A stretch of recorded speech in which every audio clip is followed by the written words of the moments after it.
എങ്ങനെ കട തുടങ്ങാൻ ചേച്ചിക്ക് ഇതൊക്കെ പരിചയമുണ്ടോ ഹോട്ടൽ നടത്തിയിട്ട്? ഗൾഫിൽ 10 വർഷമായിരുന്നു. അങ്ങനെ അവിടെ കുക്കിംഗ് എവിടെ? കുവൈറ്റിൽ. അതെ, ഓ ശരി. മസ്കറ്റിലുണ്ടായിരുന്നു 3 വർഷം. അത് കുവൈറ്റിൽ പോയി 5 വർഷം. പിന്നെ അവിടെ നിന്ന് ഈജിപ്തിൽ പോയി 3 വർഷം. അങ്ങനെയൊക്കെ കുറേ ദൂരമൊക്കെ കറങ്ങിയിട്ട് അവസാനം വന്ന് ഉടൻ കടയിൽ. അപ്പൊ നിസ്സാരക്കാരിയല്ല. പക്ഷെ എനിക്ക് ഫുഡ് ഉണ്ടാക്കാൻ നല്ല ഇഷ്ടമാണ്, ഭയങ്കര ഇഷ്ടമാണ്. എന്ത് ഐറ്റവും ഞാൻ ഉണ്ടാക്കും. അതുകൊണ്ട് ചേട്ടൻ ഞാൻ ചോദിച്ചു, നമുക്ക് എന്ത് ചുമ്മാ ഇരിക്കേണ്ട, എന്തെങ്കിലും ഒരു ബിസിനസ് തുടങ്ങാന്ന് ചോദിച്ചപ്പോൾ ചേട്ടൻ എന്ത് ബിസിനസ് നമുക്കറിയാം എന്നുള്ളൊന്നും അറിയത്തില്ല. ഞാൻ പറഞ്ഞു എനിക്ക് കുക്കിംഗ് അറിയാമല്ല, നമുക്ക് ഹോട്ടൽ തുടങ്ങിയാലാന്ന് പറഞ്ഞു. അങ്ങനെ പിന്നെ ഹോട്ടൽ തുടങ്ങി. പക്ഷെ അത് ക്ലിക്കായി. ചിക്കൻ തോരനും കൂടെ ഉണ്ട് കേട്ടോ. അപ്പോൾ ഇവിടുത്തെ ഒരു സ്പെഷ്യൽ ആയിട്ടാണ് ഈ ചിക്കൻ തോരൻ. പിന്നെ അത് മേടിക്കാതെ നമ്മളെങ്ങനെ പോകും. അതുകൊണ്ട് നമ്മൾ കുറച്ച് വെയിറ്റ് ചെയ്ത് നിന്നു, കാരണം ഇച്ചിരി വൈകിപ്പോയി ചിക്കൻ തോരനൊക്കെ റെഡി ആയി വരാനേ. കണ്ടാ, ഇവിടെ ഒന്ന് ഒരു പ്രാവശ്യമെങ്കിലും കഴിച്ച് നോക്കിക്കോട്ടോ, കട അറിയില്ലാത്തവർക്ക്. കാരണം സൂപ്പർ എന്ന് പറഞ്ഞാൽ പോരാ, നല്ല രസമുണ്ട് ചിക്കൻ തോരൻ, നല്ല രസമുണ്ട്. നമസ്കാരം, പുതിയൊരു വീഡിയോയിലേക്ക് എല്ലാവർക്കും സ്വാഗതം. നമ്മളപ്പോൾ നിൽക്കുന്നത് തിരുവനന്തപുരത്ത് വെള്ളനാട് എന്നാണ് ഈ സ്ഥലത്തിന് പറയാം. അപ്പോൾ വെള്ളനാട് നിന്ന് കാട്ടാക്കട പോകുന്ന റൂട്ടിൽ ഉറിയാക്കോട് വില്ലേജ് ഓഫീസൊക്കെ ഉണ്ട്, അതിൻ്റെ അടുത്തായിട്ട് ഉത്തര ഹോട്ടൽ. അപ്പോൾ നമ്മുടെ വീട്ടിലൊക്കെ ഉണ്ടാക്കുന്ന പോലെ നാടൻ രുചികൾ വിളമ്പുന്ന സ്ഥലങ്ങളാണ് നമ്മൾ കൂടുതലും പരിചയപ്പെടുത്തുക. ഇവിടെയും അങ്ങനെ തന്നെയാണ്. വാഴ ഇലയിൽ നല്ല ഊണൊക്കെ കിട്ടും 75 രൂപയ്ക്ക്. അതുകൂടാതെ ചിക്കൻ തോരനും ചിക്കൻ പെരട്ടും ഒക്കെ ഉണ്ട്. ഇപ്പോൾ യുദ്ധം വന്നതിൻ്റെ ഭാഗമായിട്ടൊക്കെ നമ്മൾക്ക് നേരിട്ടല്ലെങ്കിൽ പോലും പരോക്ഷമായിട്ട് പലതരം പ്രതിസന്ധി കൂടെ നമ്മൾ പോയിക്കൊണ്ടിരിക്കുക. പ്രത്യേകിച്ച് ഗ്യാസിൻ്റെ ഇത് തിരുവനന്തപുരത്തൊക്കെ പല കടകളും ഇന്നലെയൊക്കെ അടച്ചു, ഹോട്ടലുകളൊക്കെ. നമ്മളെ വീഡിയോയിൽ പണ്ട് മുതലേ നമ്മൾ ഈ വിറകടുപ്പും അങ്ങനത്തെ കടകളൊക്കെ കാണിച്ചുകൊണ്ടിരിക്കുന്നത്. അത്തരം കടകൾ മാത്രമാണ് ഇന്നും ഇന്നലെയൊക്കെ ആയിട്ട് കൂടുതലായിട്ടും ഉള്ളത്. ബാക്കിയുള്ള സ്ഥലം ഇന്ത്യൻ കോഫി ഹൗസിൻ്റെ തന്നെ നിങ്ങൾ വാർത്തയിലൊക്കെ കണ്ടു, ഒരു മെനു ഒക്കെ കുറച്ച് വിറകടുപ്പൊക്കെ അതിലേക്കൊക്കെ നമ്മൾ ആ പഴയതിലേക്കൊക്കെ പോകേണ്ടി വരികയാണ്. അപ്പോൾ ഇവിടെ ചേച്ചി ഓൾറെഡി പണ്ട് മുതലേ ഇങ്ങനെ തന്നെയാണ്. ചേച്ചി എന്ന് വെച്ചാൽ ഒരു അസാധ്യ കുക്കാണ് കേട്ടോ. ഞാൻ ഭക്ഷണം കഴിക്കുന്നതിന് മുന്നേ ഞാനിത് പറയണത് എന്നാന്ന് വെച്ചാൽ, ഒരുപാട് ആളുകൾ, പല സെലിബ്രിറ്റികളായിട്ടുള്ള ആളുകളും ഒക്കെ അറിഞ്ഞും കേട്ടും ഒക്കെ വന്ന് കഴിച്ചു പോണ സ്ഥലമാണ്. ഒരാഴ്ച മുന്നെയാണ് ബോബി ചെമ്മണ്ണൂരൊക്കെ വന്ന് ഇവിടെ വന്ന് ഭക്ഷണം കഴിച്ച് ഇവരെ കൂടെ നിൽക്കുന്ന ഫോട്ടോയൊക്കെ ഇട്ടിട്ടുണ്ടായിരുന്നു. അതുപോലെ ഒരുപാട് ആളുകൾ ഹിന്ദു പത്രത്തിലടക്കം വാർത്തയൊക്കെ വന്നിട്ടുള്ളതാണ്. ഒരുപാട് വർഷങ്ങളോളം പല രാജ്യങ്ങളിലായിട്ട് ഭക്ഷണം ഉണ്ടാക്കി കൊടുക്കുന്ന ജോലി ചെയ്ത ആളാണ് ജലചേച്ചി. അപ്പോൾ ജലചേച്ചിയാണ് കൂടെ സഹായത്തിന് 3-4 ചേച്ചിമാരും കൂടെ ഉണ്ട്. അതും ഒരു സന്തോഷമാണ്, കുറേ ആളുകൾക്ക് തൊഴിൽ കൊടുക്കാൻ പറ്റുക എന്ന് പറയുന്നത്. അപ്പോൾ ഇവിടുത്തെ വിശേഷങ്ങളാണ് നമ്മളിന്ന് പങ്കുവയ്ക്കുന്നത്. മീൻകറി റെഡിയായി, ഊണിൻ്റെ കൂടെ കൊടുക്കില്ലേ, അതാണ്. അപ്പം എന്താ മുരിങ്ങക്കായുടെ ഒരു മണമാണ് ഈ മീൻകറി ഇളക്കുമ്പോൾ തന്നെ വരിക. എന്തൊക്കെയാണ് ചേച്ചി ഇവിടുത്തെ സ്പെഷ്യലുകൾ? ചിക്കൻ തോരൻ, ഫിഷ് ഫ്രൈ, ബീഫ് ഫ്രൈ, പിന്നെ ചിക്കൻ പെരട്ട്. പിന്നെ ഉച്ചയ്ക്ക് സ്പെഷ്യൽ എന്ന് പറയുന്നത് ചിക്കൻ തോരനും ഫിഷ് ഫ്രൈയും. ഊണിൻ്റെ കൂടെ. ഊണ് എത്ര രൂപയ്ക്കാണ് കൊടുക്കുക? 75 രൂപയ്ക്ക്. അത് നമുക്ക് മീൻ കറിയോട് കൂടി കൂട്ടി അല്ലേ? ഫിഷ് ഫ്രൈ കൂടെ 110. ചിക്കൻ തോരനൊക്കെയാ 75. എത്ര കാലമായി ചേച്ചി കടയൊക്കെ തുടങ്ങിയിട്ട്? 7 വർഷമായി. ചേച്ചി തന്നെയാണ് മെയിൻ. ബാക്കി സഹായിക്കാൻ ആളുണ്ടല്ലോ അല്ലേ? മസ്കറ്റിലുണ്ടായിരുന്നു 3 വർഷം. അത് കുവൈറ്റിൽ പോയി 5 വർഷം. പിന്നെ അവിടെ നിന്ന് ഈജിപ്തിൽ പോയി 3 വർഷം. അങ്ങനെയൊക്കെ കുറേ ദൂരമൊക്കെ കറങ്ങിയിട്ട് അവസാനം വന്ന് ഉടൻ കടയിൽ. അപ്പൊ നിസ്സാരക്കാരിയല്ല, കാരണം ഇവിടെ ഇന്ത്യയിൽ മാത്രമല്ല പല രാജ്യങ്ങളിൽ. അപ്പൊ നമ്മുടെ മലയാളി ഭക്ഷണമൊക്കെ തന്നെയാണ് ഉണ്ടാക്കണം അവിടെ. അതൊക്കെ തന്നെ. കുവൈറ്റിൽ എന്ന് പറഞ്ഞാൽ എൻ്റെ അമ്മയുടെ സഹോദരൻ്റെ കൂടെ തയ്യലായിരുന്നു, അത് മാമൻ്റെ കൂടെ ആയിരുന്നു ഞാൻ. അപ്പോൾ അവിടുത്തെ ഫുഡെല്ലാം വയ്ക്കുന്നത് ഞാൻ. അപ്പൊ വേറെ രാജ്യങ്ങളിലെ ഭക്ഷണവും അല്ല, വേറെ രാജ്യത്ത് പോയപ്പോൾ അറബി അവരെ കൂട്ടത്തിൽ പോയതാണ്. അപ്പോൾ അവർക്ക് ഫുഡ് ഉണ്ടാക്കാൻ വേണ്ടിയാണ് അവരെ കൂടെ ഞാൻ പോയത്. ഈജിപ്തിലും അങ്ങനെയാണ്, അവർക്ക് ഫുഡ് ഉണ്ടാക്കാൻ വേണ്ടിയാണ് അവരെ കൂടെ പോകുന്നത്. അങ്ങനെ അവിടെ 3 വർഷം ഉണ്ടായിരുന്നു. മസ്കറ്റിലും അങ്ങനെ ഫുഡിന്. പിന്നെ ആ ഫുഡ് ഇവിടെ ഉണ്ടാക്കാൻ പറ്റത്തില്ല. പക്ഷെ എനിക്ക് ഫുഡ് ഉണ്ടാക്കാൻ നല്ല ഇഷ്ടമാണ്, ഭയങ്കര ഇഷ്ടമാണ്. എന്ത് ഐറ്റവും ഞാൻ ഉണ്ടാക്കും. പിന്നെ ഞായറാഴ്ച നമുക്ക് രാവിലെ തുടങ്ങി രാത്രി വരെ ഉണ്ടല്ലോ. ഞാൻ 4 മണിക്ക് ഞാൻ വന്നു കഴിഞ്ഞാൽ രാത്രി 12:30 വീട്ടിൽ പോകുമ്പോൾ ഭയങ്കര ജോലിയല്ലേ? ജോലി. പിന്നെ എനിക്ക് എൻ്റെ പിള്ളേരുണ്ട്, എല്ലാം സപ്പോർട്ടിങ് അവർ. പിന്നെ എൻ്റെ ചേട്ടൻ കൂടെ കട്ടയ്ക്ക് നിൽക്കും. പിന്നെ എൻ്റെ മോനും അങ്ങനെയാണ്. എൻ്റെ മോൻ ജോലിക്ക് വന്നാൽ ഡ്രസ്സ് പോലും മാറൂല. ഭയങ്കര തിരക്കായിരിക്കും. അവൻ ബാഗ് എറിഞ്ഞിട്ട് കൂടെ അങ്ങ് കയറും സപ്ലൈക്ക്. അങ്ങനെ നല്ലതായിട്ട് അവനും കൂടെ എല്ലാവരും നല്ല കട്ടയ്ക്ക് സപ്പോർട്ട് ഉള്ളതുകൊണ്ട് നല്ലതായിട്ട് അങ്ങ് നടന്നു പോകും. വൈകുന്നേരം എന്നാ കൊടുക്കണേ? വൈകുന്നേരം പൂരിയുണ്ട്, ചപ്പാത്തിയുണ്ട്, അപ്പമുണ്ട്, ദോശയുണ്ട്, പിന്നെ ചിക്കൻ പെരട്ട്, ചിക്കൻ ഫ്രൈ ഉണ്ട്. പിന്നെ തോരയും ചിലപ്പം ഉച്ചയ്ക്ക് പോയില്ലെങ്കിൽ അത് ബാക്കിയാണ്. അങ്ങനെ രാവിലെ മുട്ടക്കറി, കടലക്കറി, തക്കാളിക്കറി. അത് എത്ര മണിക്ക് തുടങ്ങും? 7 മണിക്കോ? 6:30 ആകുമ്പോൾ സ്റ്റാർട്ട് ചെയ്യും. 3 നേരത്തെ ഭക്ഷണവും ഇവിടെ വന്നാൽ കഴിക്കാം. അത് ഇപ്പൊ ആണെങ്കിൽ ഗ്യാസിനൊക്കെ ഭയങ്കര ക്ഷാമം എന്ന് പറഞ്ഞാൽ ചേച്ചി നേരത്തെ തന്നെ വിറകടുപ്പ് ആക്കിയോണ്ട്. ഞാൻ നേരത്തെ എനിക്ക് വിറകടുപ്പിന് അതിനകത്ത് തന്നെ. പിന്നെ നമ്മൾ അത്യാവശ്യ കാര്യങ്ങൾ മാത്രമേ ഞാൻ ഗ്യാസ് ചെയ്യും, ബാക്കിയെല്ലാം ഞാൻ അകത്ത് തന്നെ വെക്കണം. അതുകൊണ്ട് ഞാൻ ഇങ്ങനെ പിടിച്ചു നിൽക്കണം. ഇന്നലെ ഞാൻ അടച്ചു. ഞാൻ വിറക് ഇഷ്ടംപോലെ ഇറക്കിയിട്ടിട്ടുണ്ട്. പിന്നെ അതുപോലെ നമ്മൾ ഈ ഇറച്ചിയൊക്കെ അടുപ്പിൽ വെച്ചാൽ ശരിയാവത്തുള്ളൂ. ഗ്യാസിൽ വെച്ച് നമ്മൾ കണ്ണ് തിരിയണമെങ്കിൽ എല്ലാം കരിഞ്ഞ് പറഞ്ഞെല്ലാം പോകും.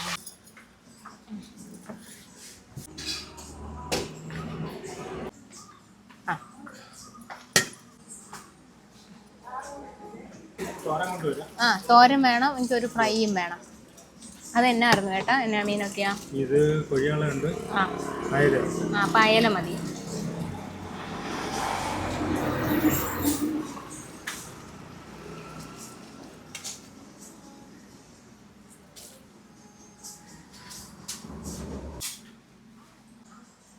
ഓ, ഇങ്ങനെയും കപ്പ ഉണ്ട്.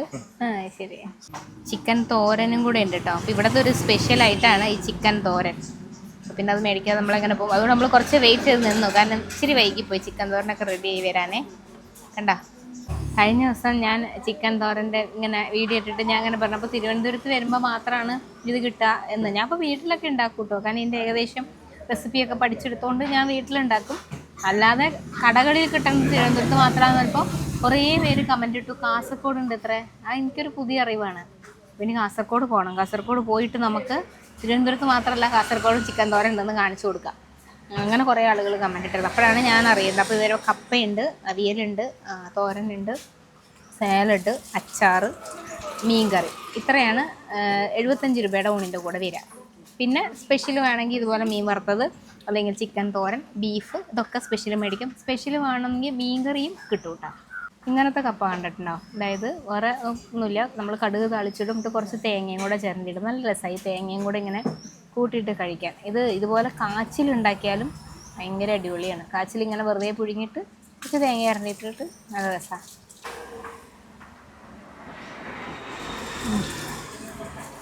നല്ല സ്വാദായത്. അതുപോലെ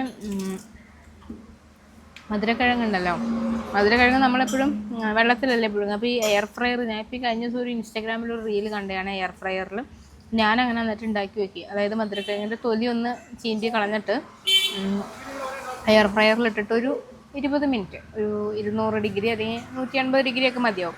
ഒരു 20-25 മിനിറ്റ് വെച്ച് കഴിയുമ്പോണ്ടല്ലോ നമ്മൾ ഈ കനലിലിട്ട് ചുട്ടെടുക്കില്ലേ, അതുമാതിരി ഉണ്ട്. ഭയങ്കര മധുരവും കൂടും. അങ്ങനെ വെള്ളത്തിലല്ലല്ലോ പുഴുങ്ങുന്നത്, മധുരവും കൂടും, ഭയങ്കര സ്വാദാണ്. ഇനി അങ്ങനെ കഴിച്ചു നോക്കിക്കോട്ടെ. കാരണം കപ്പയും മധുരക്കിഴങ്ങും ഒക്കെ നമ്മൾ പണ്ട് ഞങ്ങളുടെ വീട്ടിലൊക്കെ നെല്ല് പുഴുങ്ങാനിടുമ്പോഴേ ആ കനലിൽ നെല്ല് പുഴുങ്ങാൻ വേണ്ടി എന്തായാലും തീ കത്തിച്ച് അങ്ങനെ ഇട്ടിരിക്കുമല്ലോ. നെല്ല് പുഴുങ്ങാൻ നിസ്സാര വേണ്ടിയില്ല, മണിക്കൂർ കണക്കിന് എടുത്തിട്ട്. അതായത് ഞങ്ങൾ തലേ ദിവസം ഒന്ന് പുഴുങ്ങും, പിറ്റേന്ന് രാവിലെ വീണ്ടും തീ കത്തിച്ച് പുഴുങ്ങും. അപ്പോൾ ആ കനൽ അവിടെ കിടക്കും. ആ കനലിനകത്തോട്ട് കപ്പയോ അല്ലെങ്കിൽ ഇതുപോലെ മധുരക്കിഴങ്ങോ ഒക്കെ ഏത്തക്കായോ ഒക്കെ എടുത്തിടും. അപ്പോൾ അത് ചുട്ട് കിട്ടും. അങ്ങനെ കഴിച്ചിട്ടുണ്ട്. അതേപോലത്തെ സ്വാദാന്നേ. കഴിച്ചു നോക്കിക്കോ. ഞാനിനി മീൻ കൂട്ടാൻ കൂട്ടിയിട്ട് ഊണ് കഴിക്കാൻ പോവുകയാണ്. ഭയങ്കര ചൂടാണ്, ചോറിന് മാത്രമല്ല അന്തരീക്ഷം മൊത്തത്തിൽ ഭയങ്കര ചൂടാണ്. അതിൻ്റെ ഒരു പ്രശ്നമുണ്ട്. പിന്നെ ഈ നേരത്തെ പറഞ്ഞ പോലെ യുദ്ധം, അങ്ങനെ കൊടുമ്പിരി കൊണ്ട് കയറുന്നതിൻ്റെ ഒരു വിഷമം. നമ്മൾക്കൊക്കെ ഒരു വിചാരമുണ്ട്, അത് എവിടെയോ അല്ലേ യുദ്ധം നടക്കുന്നത്, നമ്മൾക്കിതൊന്നും നമ്മളെ ബാധിക്കില്ല എന്ന് പലർക്കും ഉള്ളതാണ്. യുദ്ധത്തിൻ്റെ തുടക്ക സമയത്തൊക്കെ പല ചർച്ചകളും അങ്ങനത്തെ തരത്തിലാണ്. നമുക്ക് അറിയില്ലാത്തതുകൊണ്ടാണ് നമ്മളങ്ങനെ പറയുന്നത്. പക്ഷെ അത് നമ്മളെ ശരിക്കും ഓരോ തരത്തിലേക്ക് ഇങ്ങനെ ബാധിക്കാൻ തുടങ്ങുന്നത് നമ്മൾ കണ്ടുകൊണ്ടിരിക്കുകയാണ്. ഗ്യാസിനൊക്കെ ഞാൻ 812 രൂപയ്ക്കാണ് കഴിഞ്ഞ മാസം ഞാൻ മേടിച്ചത്. ഇപ്പോൾ ഇന്നലെ ഗ്യാസ് വന്ന് 922 രൂപയാണ് അടച്ചത്. അപ്പോൾ ഇങ്ങനെയൊക്കെ വില വ്യത്യാസം വരുന്നു, സാധനങ്ങൾ കിട്ടാനില്ലാണ്ടാവുന്നു. അറിയില്ല എങ്ങനെയൊക്കെയാണ് എന്തൊക്കെയാണ് ആയിട്ട് തീരുക എന്നുള്ളത്. ഒരു ചെറിയൊരു പേടിയൊക്കെ ഉള്ളിൽ ഇങ്ങനെ വരാൻ തുടങ്ങി. ബീറ്റ്റൂട്ട് തോരൻ ഭയങ്കര ഇഷ്ടം എനിക്ക്. അപ്പോൾ അതുകൊണ്ട് ഞാൻ ബീറ്റ്റൂട്ട് തോരൻ എവിടെ കണ്ടാലും അതാ ചോറിൽ ഇങ്ങനെ കുഴച്ച്. എനിക്ക് ബീറ്റ്റൂട്ട് വെറുതെ കഴിക്കാൻ ഇഷ്ടമല്ല. അപ്പോൾ മീൻ കൂട്ടാനോ തീയലോ എന്തുട്ടായാലും അതിൻ്റെ കൂടെ കുഴച്ചിട്ടാണ് ഞാൻ കഴിക്കുക. അപ്പോൾ ഞാൻ ബീറ്റ്റൂട്ട് തോരൻ മൊത്തത്തിലിട്ട് ഇളക്കി. നല്ല മീൻ കൂട്ടാനാണ്. ഒരു പൊടിക്കരിവുണ്ട്, നല്ല തോരനും നല്ല മീൻ കൂട്ടാനും. ഇവിടെ രാവിലെ മുതലുണ്ട് പറഞ്ഞല്ലോ. അപ്പോൾ ഞങ്ങളൊരു 11 മണി 11:15 ഇവിടെ എത്തിയിട്ടോ. അപ്പോൾ ഇവിടെ ബീറ്റ്റൂട്ട് അരിയണേ ഉള്ളൂ. അപ്പോൾ രാവിലത്തെ പണി ഒതുക്കിയിട്ട് ഒരു ഉച്ചത്തേക്ക് തുടങ്ങി. ഇനിയിപ്പോൾ ഇതൊന്ന് ജസ്റ്റ് 3 മണിക്ക് ഒതുക്കുമ്പോഴേക്കും 4 മണിയുടെ പലഹാരങ്ങൾ തുടങ്ങണം. ഇലയുടെയൊക്കെ ഉണ്ട്, മറ്റേ ഞങ്ങൾ എടന ഇല എന്ന് പറയും, എന്തായാലും അറിയാം, വയന അല്ലേ. ആ ഇല ഇവിടെ ഇങ്ങനെ കമ്പോടുകൂടി ഒടിച്ചുകൊണ്ട് വെച്ചിട്ടുണ്ട്. അപ്പോൾ അത് അട ഉണ്ടാക്കാൻ വേണ്ടിയിട്ട് ഞങ്ങളവിടെ ഒന്നും. പക്ഷേ അത് വെച്ചിട്ട് ഇങ്ങനെ അരിപ്പൊടി അങ്ങനെ ഇട്ടിട്ട് അട ഉണ്ടാക്കില്ല. അടാന്ന് വെച്ചാൽ ചക്ക വരട്ടിയിട്ട്, ചക്ക നല്ലപോലെ വരട്ടിയെടുക്കും, അതിൽ ശർക്കരയും ഏലക്കായും ഒക്കെ ചതച്ചിട്ട് വരട്ടി അതിൽ വെച്ചിട്ട് ചക്കയപ്പം കുമ്പളപ്പം എന്നൊക്കെ പറയില്ല, അങ്ങനെ ചെയ്യാറുള്ളൂ. ഇവിടെ അങ്ങനെയല്ല, അരിപ്പൊടി മാത്രം വെച്ചിട്ടും ഉണ്ടാക്കും. ഈ പൊങ്കാലയ്ക്കൊക്കെ ഉണ്ടാക്കും അങ്ങനത്തെയൊക്കെ. ഇവിടുത്തെ അച്ഛനാണെങ്കിൽ ഉണ്ടല്ലോ, വൈശാഖും മിഥുനയും അവരെ പറ്റി പറഞ്ഞിട്ടുണ്ടോ. ഒരു മിഥുന എന്ന് പറഞ്ഞാൽ ജലജേച്ചിയുടെ മരുമോളാണ്. എനിക്ക് മെസ്സേജ് അയക്കുക, ഇങ്ങനെ ഒരു കടയുണ്ട്, ഹസ്ബൻഡിൻ്റെ അമ്മയാണ് നടത്തുന്നത്, നല്ല ഭക്ഷണമാണ് ചേച്ചി, ഇങ്ങനെ എങ്ങനെയൊക്കെയാണ് പറഞ്ഞിട്ട്. അങ്ങനെ ഞങ്ങൾ ചാറ്റ് ചെയ്തു. അതിനുശേഷം എനിക്ക് ഫോൺ നമ്പർ തന്നപ്പോൾ ഞാൻ വിളിച്ചു. ജലജിച്ചിയുടെ മോനാണ് വൈശാഖ്. വൈശാഖ് പോലീസിലാണ്. അപ്പോൾ ഇന്നിപ്പോൾ നിൽക്കാൻ പറ്റിയെങ്കിൽ നിൽക്കാമെന്ന് പറഞ്ഞിട്ടുണ്ടായിരുന്നു. പക്ഷേ ആൾക്ക് എത്താൻ പറ്റിയില്ല. അപ്പോൾ ഇവർ രണ്ടുപേരും എൻ്റെ അടുത്ത് ഇങ്ങനെ സംസാരിച്ച സമയത്ത് പറഞ്ഞായിരുന്നു, ഞങ്ങളെല്ലാവരും ചേർന്നാണ്, അച്ഛനും അമ്മയും എല്ലാവരും ഉണ്ടെന്ന് പറഞ്ഞു. അപ്പോൾ ഇവിടുത്തെ ചേട്ടൻ അശോക് കുമാർ എന്നാണ് ചേട്ടൻ്റെ പേര്. ചേട്ടൻ ഒരു മേക്കപ്പ് ആർട്ടിസ്റ്റാണ്. ഒരുപാട് യൂണിവേഴ്സിറ്റി കോളേജിലും മെഡിക്കൽ കോളേജിലും അങ്ങനെ കലോത്സവങ്ങളൊക്കെ നടക്കുമല്ലോ. അപ്പോൾ ആ സമയത്ത് അങ്ങനെ ഡാൻസ് മേക്കപ്പ് ചെയ്യുന്ന ഉത്സവ സീസൺ ആയതുകൊണ്ട് കുറേ അമ്പലങ്ങളിലേക്ക് പരിപാടിക്ക് പോകണത്ര. അപ്പോൾ ആളെ ഒന്ന് നോക്കി വെച്ചോ, കാരണം അങ്ങനത്തെ എന്തെങ്കിലും ആവശ്യം നിങ്ങൾക്കുണ്ടെങ്കിൽ വളരെ സീനിയർ മേക്കപ്പ് ആർട്ടിസ്റ്റാണ്. കാരണം മൊത്തം 35-40 വർഷമായിട്ട് അദ്ദേഹം ആ തൊഴിൽ ചെയ്യുന്നുണ്ട്. ഇപ്പോൾ ഇവിടെ കടയിലുണ്ട്. അതല്ലാതെ ഫ്രീ ആയിട്ട് ജോലിക്ക് പോകുന്ന സമയങ്ങളിൽ അങ്ങനെ പോവും. മുന്നേ വർക്ക് ചെയ്തിട്ടുണ്ടായിരുന്നു. അവിടെ റിട്ടയർഡായ ശേഷം അതിനൊക്കെ മുന്നേ ഒരുപാട് ഇഷ്ടത്തോടുകൂടി. അത് പറയുമ്പോൾ തന്നെ ഞാൻ അങ്ങനെ ചോദിച്ചു, ചേട്ടാണ് ഇങ്ങനെ അങ്ങനെ ആണുങ്ങൾ പൊതുവെ അങ്ങനത്തെ ഫീൽഡിലേക്ക് വരുന്നത് കുറവല്ലേ, പക്ഷേ 40 കൊല്ലം മുമ്പേയൊക്കെ ഞാൻ അങ്ങനെ ചോദിച്ചപ്പോൾ ചേട്ടൻ്റെ മുഖത്തുള്ളൊരു സന്തോഷമുണ്ട്. പിന്നെ എനിക്ക് ഭയങ്കര ഇഷ്ടത്തിലാണ് ഞാൻ ആ ജോലി ചെയ്യുന്നത്. അങ്ങനെ ഒരു കാര്യവും കൂടി ഉണ്ട്. പാചകമായാലും മേക്കപ്പ് ഇടുന്നതായാലും എല്ലാം ഒരു തരം കലയാണ് അല്ലേ. അതിനൊക്കെ ഒരു കഴിവ് അതിന് വേണം. അപ്പോൾ നമുക്ക് ആർക്ക് വേണേൽ എന്ത് വേണേൽ പറഞ്ഞു കൊടുത്തിട്ട് എന്തും ഉണ്ടാക്കാൻ പറ്റും. പക്ഷെ അതിന് ഭയങ്കര കലാപരമായി ചെയ്യുന്ന ആളുകളുണ്ട്. അവർ ചെയ്യുമ്പോഴാണ് അതിനൊരു പൂർണ്ണത ഉണ്ടാവുക. ചിക്കൻ തോരൻ നമുക്ക് ഒത്തിരി കഴിച്ചു നോക്കാം. അതേ നോക്കി കണ്ടോ, ചിക്കൻ തോരൻ കഴിച്ചു നോക്കാം. ഇച്ചിരി മസാലയൊക്കെ കൂട്ടിയിട്ട്. ഓ അടിപൊളി. ഓരോ കറിയും ഇവിടെ ഒന്ന് ഒരു പ്രാവശ്യമെങ്കിലും കഴിച്ച് നോക്കിക്കോട്ടാ. കട അറിയില്ലാത്തവർക്ക്. കാരണം സൂപ്പർ എന്ന് പറഞ്ഞാൽ പോരാ, നല്ല രസമുണ്ട്. ചിക്കൻ തോരൻ നല്ല രസമുണ്ട്.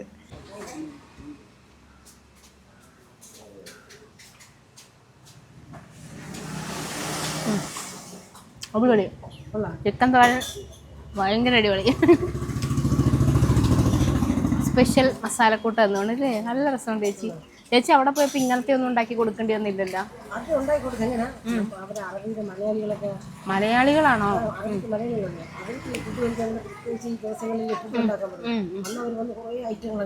അപ്പൊ നമ്മുടെ കേരള ഫുഡ്